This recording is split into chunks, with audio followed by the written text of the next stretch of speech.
नमस्कार दोस्तों, मैं Prachi super coaching IAS by textbook में आप लोगों का बेहद स्वागत करती हूं। आज हम वीकली करंट अफेयर सीरीज के तहत आईआर एंड पॉलिटी की वीडियो देख रहे हैं। इसमें इंटरनेशनल रिलेशनशिप से संबंधित हम जो कुछ मुद्दे होते हैं उन पर चर्चा करते हैं, साथ ही मैप की लोकेशंस भी जो इंपॉर्टेंट होती है उनको कवर करते हैं। आइए देखते हैं हम कौन कौन से टॉपिक्स को आज कवर करेंगे। पहला है इंडिया अर्मीनिया रिलेशंस यानी कि भारत अर्मीनिया संबंध, म्यूचुअल लीगल असिस्टेंट ट्रीटी यानी कि पारस्परिक कानूनी सहायता संधि, एंड गुड गवर्नेंस डे यानी कि सुशासन दिवस, जिसे हम अटल बिहारी वाजपेयी जी के जन्मदिन के अवसर की याद में मनाते हैं। Then new PM of Nepal, माफ़ कीजिएगा, तो नेपाल के नए पीएम हैं और उसका जो है भारत के साथ संबंधों पे क्या प्रभाव पड़ेगा, और साथ ही इंडिया बांग्लादेश रिलेशंस यानी कि भारत बांग्लादेश संबंध। तो देखिए, इंडिया और नेपाल ये थोड़ा सा महत्वपूर्ण है। आज जो मेरा हिंदू एडिटोरियल डिस्कशन का क्लास आता है सुबह 7:30 से 8:30 के लिए, वहाँ पर भी हमने इंडो और जो नेपाल रिलेशनशिप्स है बायलैटरल, उनको काफ़ी डिटेल में डिस्कस किया था। तो आप चाहिए तो वहाँ से भी उसको कवर कर सकते हैं, क्योंकि देखिए साउथ एशिया में 2023 इलेक्शन ईयर एक रहने वाला है।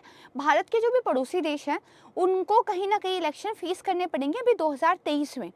तो किस तरह की गवर्नमेंट फॉर्म होती है कंट्रीज़ में, इस पर बहुत कुछ डिपेंड करेगा भारत के जो रिश्ते हैं, क्योंकि सरकार किस तरह का अपना एक एजेंडा रखती है, वो प्रो इंडिया रखती है फिर एंटी इंडिया रखती है, इस पर बहुत डिपेंड करते हैं बायलैटरल रिलेशनशिप्स। तो जहाँ जहाँ भी कंट्री में इलेक्शंस इस बार रहेंगे तो उन कंट्रीज़ के साथ भारत के रिश्तों को आप थोड़ा अच्छे से प्रिपेयर कर लीजिएगा, आपके एग्जाम में आपको वो मदद करेगा। चलिए पहला टॉपिक देखते हैं अपना, लेकिन इससे पहले आप लोगों के लिए गुड न्यूज़ है। टेक्स्ट बुक की स्थापना को 9 साल पूरे हो चुके हैं and we have 9th anniversary sale. देखिए 9 साल बेमिसाल जो हुए हैं टेक्स्ट बुक के, आप लोगों का और टेक्स्ट बुक का जो ये साथ था, तो इसीलिए हम 9th एनिवर्सरी को सेलिब्रेट कर रहे हैं आपके लिए जो प्राइसेस हैं उनको ड्रॉप करके। यहाँ पे आप देखेंगे कि आपको 55% तो डिस्काउंट मिल ही रहा है, साथ में 25% फर्दर डिस्काउंट मिल रहा है, और आपको 33% एक्स्ट्रा वैलिडिटी भी मिल रही है। और अगर आप अपना फैकल्टी कोड यहाँ पे यूज़ करते हैं तो बेसिकली आपको और ज़्यादा फर्दर डिस्काउंट इसमें मिल जाएगा। Just let me select the pen. Okay, तो आप जो है सुपर कोचिंग प्लेटफॉर्म से अगर जुड़ना चाहते हैं तो ये सबसे बेहतरीन मौका है, क्योंकि एक सेलिब्रेशन का माहौल है टेक्स्ट बुक में। You can join us. चलिए अब देखते हैं हमारा आज का पहला topic, that is India Armenia relationships. तो देखिए, जो फॉर्मर अर्मेनियन प्राइम मिनिस्टर थे उन्होंने ये लिखा कि कैसे महात्मा गांधी जी की टीचिंग ने उनको एक बेटर लीडर बनने में हेल्प की है। तो बेसिकली अर्मीनिया के साथ जो है भारत के रिश्ते न्यूज़ में थे।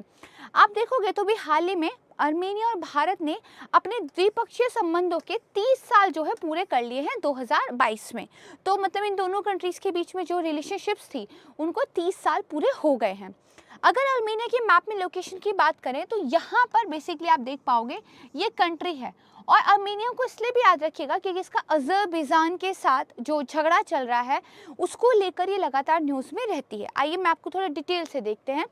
तो ये जो साइड आपको दिख रही है ये अर्मेनिया है, ये जो आपको डार्क कलर से दिख रहा है ये अज़रबैजान है। लेकिन आप देखेंगे यहाँ पर ये थोड़ा सा एरिया फिर से आपको डार्क कलर का दिखाई दे रहा है, और ये जो रेड कलर का एरिया है एक्चुअली ये है आपका नागोर्नो कराबाख रीजन, जिसके ऊपर यूपीएससी क्वेश्चन भी पूछ चुका है प्रीलिम्स में।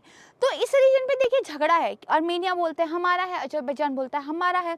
और ये जो ग्रे कलर का एरिया दिख रहा है एक्चुअली ये बेसिकली अर्मेनिया के द्वारा ऑक्यूपाइड टेरिटरीज है, राइट है। अगर आसपास देखेंगे तो आपको यहाँ पे टर्की दिखाई देता है, यहाँ पे ईरान मिल जाएगा, इसके अलावा ये रशिया है और यहाँ पर जॉर्जिया है।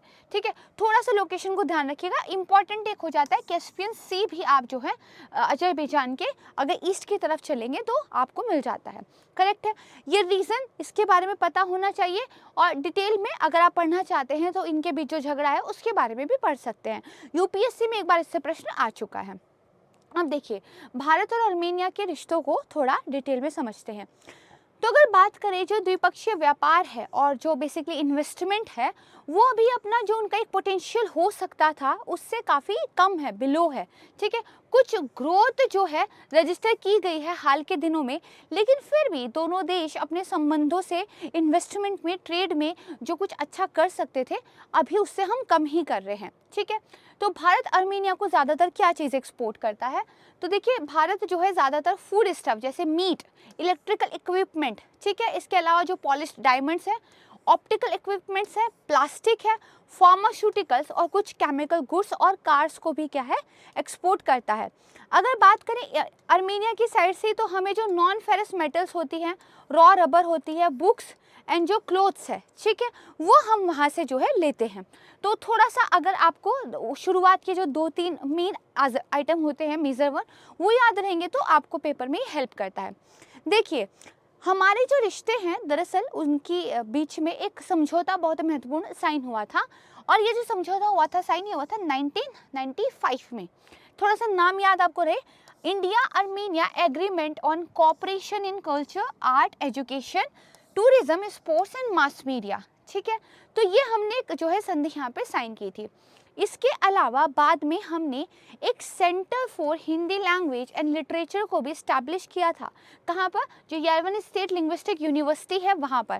तो अब ये देखिए प्रीलिम्स के लिए आपका एक फैक्ट हो जाता है, राइट। इसको थोड़ा सा आप ध्यान रख सकते हैं। अगर मेंस में भी कभी आप पीपल टू पीपल टाइज के बारे में कुछ लिखना चाहते हो तो इस वाले पॉइंट के तहत आप लिख सकते हो। देन इसके बाद देखिए रामायण का एक संक्षिप्त वर्जन, एक अब्रिज वर्जन जो है रामायण का आर्मेनियन लैंग्वेज में जो है लेकर आया गया है, और जिसमें जो कोलैबोरेशन किया है वो ministry of culture of Armenia जो है उन्होंने किया है, ठीक है। तो देखिए मैंने इस स्टेटमेंट को हिंदी में भी दिया है, और हम धीरे धीरे काम करेंगे कि कंटेंट जो है आपको कुछ कंटेंट हिंदी में भी पेपर टे में साथ में ही दे दिया जाए ताकि आपको चीज़ें पढ़ने के लिए याद रहे। तो देखिए आर्मेनिया का जो संस्कृति मंत्रालय है उसके सहयोग से आर्मेनिया भाषा में रामायण का एक संक्षिप्त जो बेसिकली आप कह सकते हैं संस्करण है वो निकाला गया है, ठीक है। तो भारत और आर्मेनिया एक बेसिक अंडरस्टैंडिंग हमें यहाँ पे पता चल गई है जो प्रीलिम्स के पॉइंट ऑफ व्यू से हमारे लिए इम्पॉर्टेंट है। अब हम बात करते हैं अपने सेकेंड टॉपिक की। तो देखिए अभी इंडिया और सऊदी अरेबिया डिस्कस कर रहे हैं treaty on mutual assistance for criminal investigations. तो देखिए हाल ही में इंडिया और सऊदी अरेबिया जो है बातचीत कर रहे हैं कि MLAT इस ट्रीटी को जो है साइन कर लिया जाए ताकि अगर कोई क्रिमिनल केसेस से रिलेटेड इन्वेस्टिगेशन करनी है तो एक दूसरे को फॉर्मल असिस्टेंस दी जा सके। देखिए कई बार होता है कि जो अपराधी हैं, जो क्रिमिनल्स हैं, वो इस बात का फ़ायदा उठाते हैं कि किसी एक कंट्री में अगर क्राइम किया है तो किसी दूसरे कंट्री में छिप जाना, या एविडेंस अगर दूसरी कंट्री में है तो वो यहाँ पे रिप्रेजेंट नहीं हो पाते, ठीक है। तो जो बेसिकली कुछ गैप्स होते हैं हमारा जो जस्टिस सिस्टम है, उन गैप्स को, उन लूप होल्स का फ़ायदा उठा के कई बार क्रिमिनल्स को जो है फ़ायदा मिल जाता है।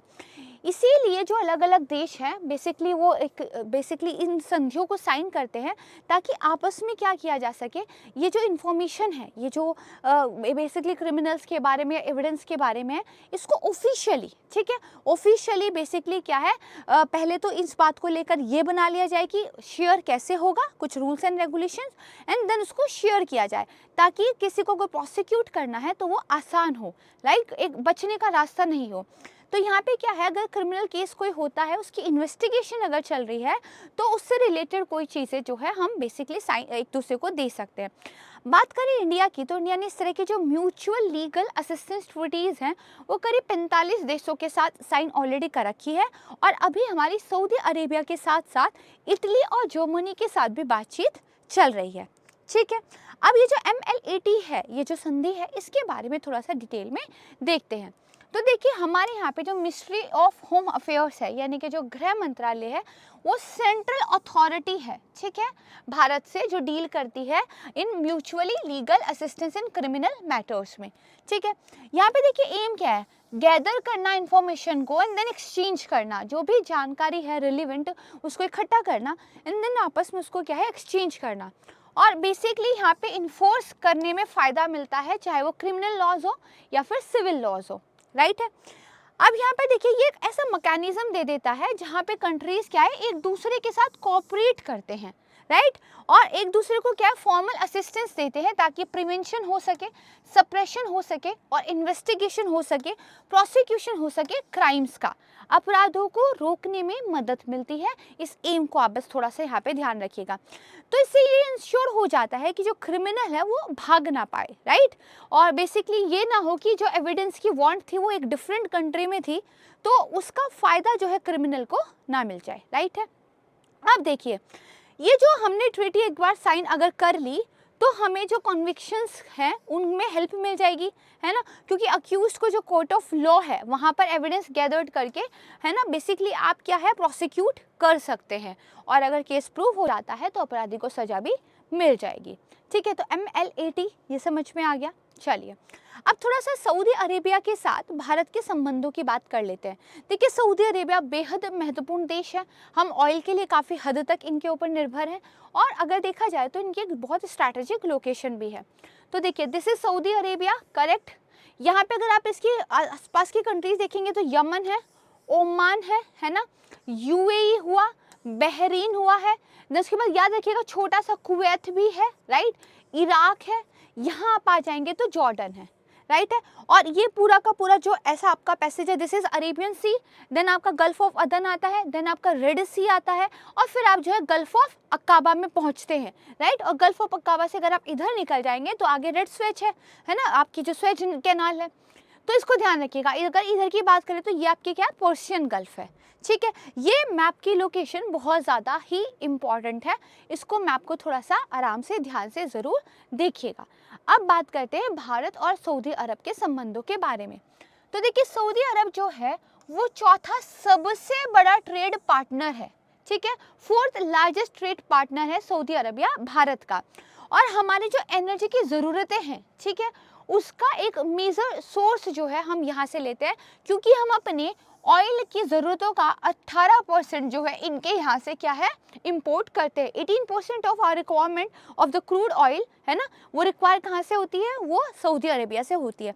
अगर बायलैटरल ट्रेड की बात की जाए तो देखिए सऊदी अरेबिया के पास क्योंकि तेल है और हमें वो खरीदना पड़ता है, राइट, तो व्यापार उनके पक्ष में झुका हुआ है। अभी हम कुछ ऐसी चीज़ों का एक्सपोर्ट उनको नहीं कर पा रहे हैं, इसलिए आप देखेंगे बायलैटरल ट्रेड की अगर हम बात करें तो ये था करीब $30 बिलियन, करेक्ट है। इसमें से इंडिया जो आयात कर रहा था वो कर रहा था लगभग $22 बिलियन, 22.5 आप मान लीजिए, जबकि जो एक्सपोर्ट कर रहा था वो बहुत कम था, वो लगभग $6.5 बिलियन था।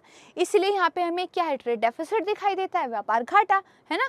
तो क्योंकि क्रूड पे तो देखिए हमारी निर्भरता है, उसको तो कम नहीं कर सकते, लेकिन हम सऊदी अरब को तो चीज़ एक्सपोर्ट कर सकते हैं ना, तो इसीलिए सरकार जो है एक्सपोर्ट को बढ़ावा देने की जो स्कीम्स हैं उन पे काम कर रही है। इकोनॉमिक्स का जो हमारा वीडियो है वीकली वाला, उसमें हमने इसको कवर किया है।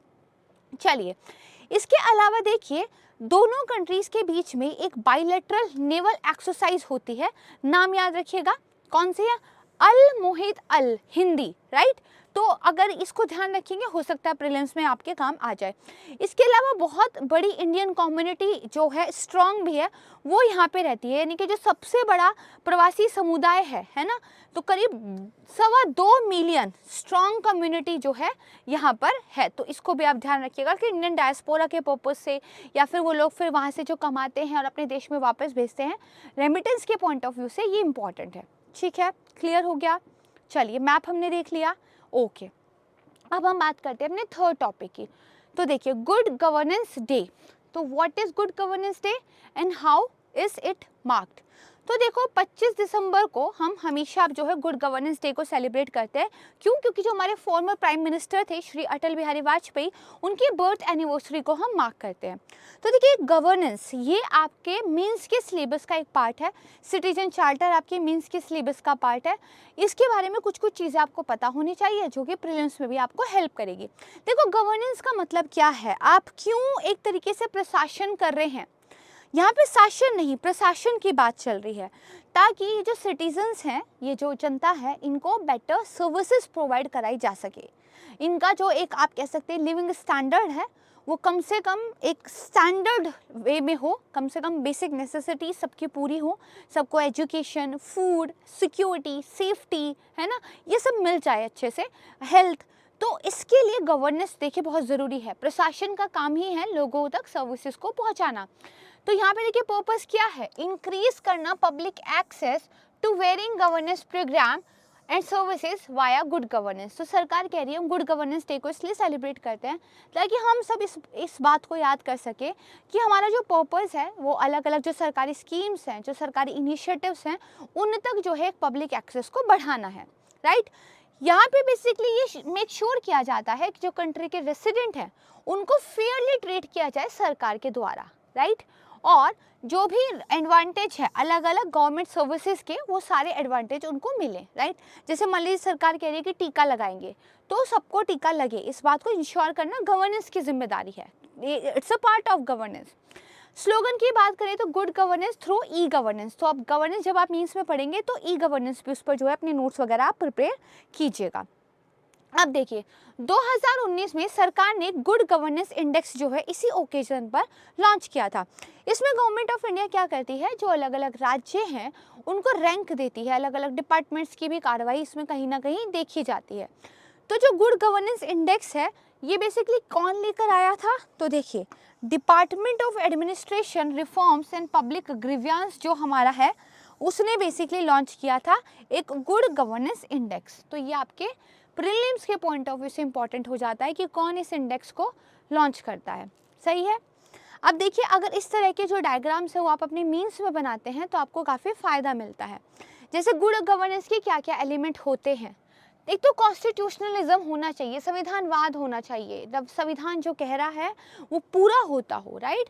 फिर रूल ऑफ लॉ हो, अगर कॉन्स्टिट्यूशनलिज्म होगा तो वो रूल ऑफ लॉ को नेचुरली बढ़ावा देगा, राइट है। जस्टिस हो, सिक्योरिटी ऑफ पर्सन्स हो एंड प्रॉपर्टी हो, इलेक्टोरल एंड पार्टिसिपेटरी डेमोक्रेसी होनी चाहिए, respect of human rights and basic freedom, transparency, accountability, ethics and integrity, equity, informed citizenry, effective and efficient delivery of public services, ये सब मिलके ही आपका good governance बनता है, राइट। और कहीं ना आप कहीं देखेंगे इन सारी चीज़ों का एसेंस यही निकलता है कि जो आपके सिटीजन्स हैं उनका जो लिविंग स्टैंडर्ड है वो एक जो है सही तरीके से हो, बेटर हो, राइट। चलिए इतना क्लियर हो गया, अब चलते हैं हमारे 4 टॉपिक की तरफ। तो देखिए अभी नेपाल में क्या हुआ है, इलेक्शन हुआ है और जो सब लोग उम्मीद कर रहे थे कि जिस अलायंस की गवर्नमेंट बनेगी उसकी गवर्नमेंट ना बनकर बेसिकली जो प्रचंडा है उन्होंने केपी ओली के साथ एक गठबंधन कर लिया है, प्रचंडा वहाँ के नए पीएम बन गए हैं। तो माना जाता है कि जो केपी ओली हैं वो थोड़ा सा एंटी इंडिया एक जो है आप कह सकते हैं परसेप्शन रखते हैं। लेकिन देखिए पावर की जो बात आए तो कोई किसी एक आइडियोलॉजी पर टिके ऐसा ज़रूरी नहीं होता है, क्योंकि आइडियोलॉजीज बदल जाती हैं, राइट। तो यहाँ पर बात ये उठ रही है विशेषज्ञों की तरफ से कि भारत को वेट एंड वॉच करना चाहिए और हमें जो है जैसे हम डील करते आ रहे थे नेपाल के साथ डेवलपमेंट ह्यूमैनिटेरियन क्राइसिस में उनको हेल्प करते हुए वैसे ही हेल्प करना चाहिए, ठीक है। तो आइए देखते हैं। Recently the Communist Party of Nepal मायो सेंटर उसके जो चेयरमैन है, ठीक है, पुष्पा कमाल दहाल प्रचंडा जिनको बोलते हैं, उनको अपॉइंट किया गया है new prime minister of Nepal और वो 3rd टाइम जो है वहाँ के पीएम अपॉइंट हुए हैं, राइट। अब इंडिया नेपाल रिलेशनशिप्स पर थोड़ा सा देखते हैं। देखो क्लोज और फ्रेंडली रिलेशनशिप्स हैं दोनों की कंट्री के बीच में, उसका एक रीज़न तो देखिए ज्योग्राफिक लोकेशन है। आप देखेंगे तो नेपाल एक लैंड लॉक्ड कंट्री है, ठीक है, पानी की किसी भी आप कह सकते हैं बॉडी तक उसकी पहुँच नहीं है और ये 3 ओर से जो है भारत से घिरा हुआ है और उसके बाद आता है तिब्बत, राइट है। तो देखा जाए अगर कभी भी कोई मुसीबत आती है या व्यापार का रास्ता देना है समुद्र के जरिए या अगर कोई ह्यूमैनिटेरियन क्राइसिस हुआ है, हेल्प पहुंचानी है, तो भारत सबसे पहले जो है यहाँ पर काम आता है, ठीक है। तो अब देखिए हमने क्या कहा, क्लोज एंड फ्रेंडली रिलेशंस दोनों कंट्रीज के बीच में। इसका बहुत बड़ा रीज़न ये भी है कि दोनों ही देश हिंदुइज्म को और बुद्धिज़्म को सेलिब्रेट करते हैं। महात्मा बुद्ध का जो जन्म स्थान था लुम्बिनी, है ना, वो अभी कहाँ पे है, वर्तमान नेपाल में है, ठीक है। तो हमारे क्या deep rooted people to people ties है और इसलिए कहा जाता है भारत और नेपाल का रोटी बेटी का रिश्ता है, ठीक है। अब देखिए जो नेपाल बॉर्डर शेयर करता है वो करीब 1850 किलोमीटर का करता है 5 राज्यों के साथ। कौन कौन से हैं, सिक्किम, वेस्ट बंगाल, बिहार, उत्तर प्रदेश एंड उत्तराखंड, ठीक है। देखिए transportation of goods and services के लिए नेपाल हेविली डिपेंड करता है भारत पर, क्योंकि वो क्या है एक लैंड लॉक कंट्री है, तो भारत से होकर ही सारा जो है माल जाता है। नेपाल का देखिए भारत सबसे बड़ा लार्जेस्ट ट्रेडिंग पार्टनर है, यानी कि नेपाल के लिए हम उनके सबसे बड़े ट्रेडिंग पार्टनर हैं और बायलैटरल ट्रेड जो है वो 7 बिलियन को क्रॉस कर गया था 19-20 में। अगर हम पिछले कुछ टाइम की बात देखें तो जो इंडिया का एक्सपोर्ट है नेपाल को उसमें करीब 8 गुना वृद्धि हुई है पिछले 10 सालों में। और अगर एक्सपोर्ट फ्रॉम नेपाल की बात करें, नेपाल इंडिया को क्या एक्सपोर्ट कर रहा है, तो उसमें भी देखिए दुगनी वृद्धि हुई है, ठीक है, तो ये थोड़ा सा ध्यान रखेंगे।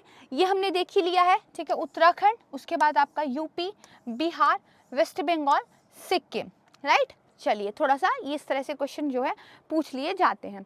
अब हम बात करते हैं अपने लास्ट एंड फिफ्थ टॉपिक की। मुझे उम्मीद है कि शॉर्ट में, क्योंकि आपकी तरफ से आया था मैम लंबे वीडियोस नहीं हो, तो शॉर्ट में प्रीलिम्स के पॉइंट ऑफ व्यू से जो इंपॉर्टेंट है सब्जेक्ट वाइज, उसको हम यहाँ पे कवर कर पाने में सफल हो रहे हैं और आपको ये वीडियो पसंद आ रही है। तो अगर वीडियो पसंद आ रही है तो आपको लाइक ज़रूर करना है, अगर आपने अभी तक सब्सक्राइब नहीं किया तो सब्सक्राइब ज़रूर करना है, और प्लीज़ वीडियो को ज़्यादा से ज़्यादा शेयर कीजिए, ठीक है। तो देखिए, भारत और बांग्लादेश के संबंध भी जो है चर्चा में थे। तो बात करें तो बांग्लादेश का भी जो है करीब 3 साइड्स ऑफ बांग्लादेश जो है वो लैंड बॉर्डर है, भारत के साथ शेयर होती है, और जो वन साइड है वो बे ऑफ बंगाल में रन करती है। देखिए, तो ये पूरा का पूरा इंडिया के एक मैप दिख रहा है, आप देखेंगे ये एक साइड, ये एक साइड और ये साइड, ये पूरी जो है बांग्लादेश की लैंड से घिरी हुई है, भारत है, और ये बे ऑफ बंगाल की तरफ खुली हुई है, करेक्ट है, इसको ध्यान रखिएगा। अब देखिए, भारत और बांग्लादेश करीब शेयर करते हैं 4096 किलोमीटर की सीमा, और ये देखिए लार्जेस्ट लैंड बाउंड्री है जो इंडिया के साथ अपना इतनी लंबी सीमा को साझा करता है। यानी कि अगर पूछा जाए भारत के साथ सबसे लंबी सीमा कौन सा देश साझा करता है, तो ये आंसर हो जाएगा बांग्लादेश, ठीक है। चलिए, लोकेशन हमने देख ली मैप में, है ना। तो अब थोड़ा सा और चीज़ों को देखते हैं। तो देखिए, भारत और बांग्लादेश के संबंधों में नदियों का बहुत महत्वपूर्ण स्थान है, क्योंकि दोनों ही देश बहुत सारी नदियों को शेयर करते हैं और उनके पानी के बंटवारे को लेकर बातें जो है होती रहती है। हाल फिलहाल में हमने काफ़ी डेवलपमेंट की है नदी पानी के बंटवारे को लेकर। इसके अलावा रोहिंग्या वाला एक मुद्दा आता है कि उनको शरणार्थियों को कौन रखेगा। तो कुछ चुनौतियाँ हैं दोनों देशों के सामने, बट अगर आज का टाइम देखें तो बहुत अच्छे जो है संबंध दोनों देशों के बीच में हैं और लंबे समय से रहे हैं। तो यहाँ पे देखियो, भारत वो पहला देश था जिसने बांग्लादेश को एक सेपरेट कंट्री के रूप में स्वीकार किया था और इसके साथ एक डिप्लोमेटिक रिलेशनशिप्स भी जो है शुरू की थी। बांग्लादेश की बात करें तो छठा लार्जेस्ट ट्रेड पार्टनर है ये इंडिया का, राइट। और हम क्या है, इंडिया की तरफ से ड्यूटी फ्री कोटा, ठीक है, duty free quota, free access जो है दी जाती है बांग्लादेश को सारे टैरिफ लाइंस पर। जितने भी टैरिफ लाइंस हैं सब पे हम duty free quota, free access देते हैं, सिवाय किसको छोड़ के, सिवाय टबैको को छोड़ के, अल्कोहल को छोड़ के। और ये किसके तहत होता है, ये होता है साफ्टा के तहत, यानी कि south Asian free trade area, SAFTA 2011 से, ठीक है। साफ्टा को थोड़ा सा ध्यान रखिएगा। अब यहाँ पे देखो, बायलैटरल ट्रेड अगर दोनों कंट्रीज़ के बीच की बात करें तो करीब 18 बिलियन का था। तो ट्रेड हम फिर भी जैसे नेपाल के कंपैरिजन में देखें तो ठीक कर रहे हैं, है ना, तो हो गया। उसके बाद देखिए, इंडिया और जो बांग्लादेश है वो करीब 54 कॉमन रिवर्स शेयर करते हैं। मैंने आपको स्टार्टिंग में बताया कि रिवर्स के पानी का बंटवारा एक इशू है, और गंगा वाटर ट्रीटी हमने जो है साइन की थी 1996 में, ठीक है, जो गंगा नदी के बंटवारा जो है पानी का उसको रेगुलेट करती है। तो ये थोड़ा सा आप जो है ध्यान रखिएगा। अब हमने 5 टॉपिक को मैप के साथ अच्छे से कवर कर लिया है। अब आप देखिए, ये जो क्वेश्चन दिए गए हैं बहुत आसान है, अगर आपने क्लास की है तो आप बहुत आराम से कर पाएंगे। तो पहला क्वेश्चन आपका सुशासन दिवस के बारे में है, सॉल्व कीजिएगा, कमेंट सेक्शन में आंसर दीजिएगा।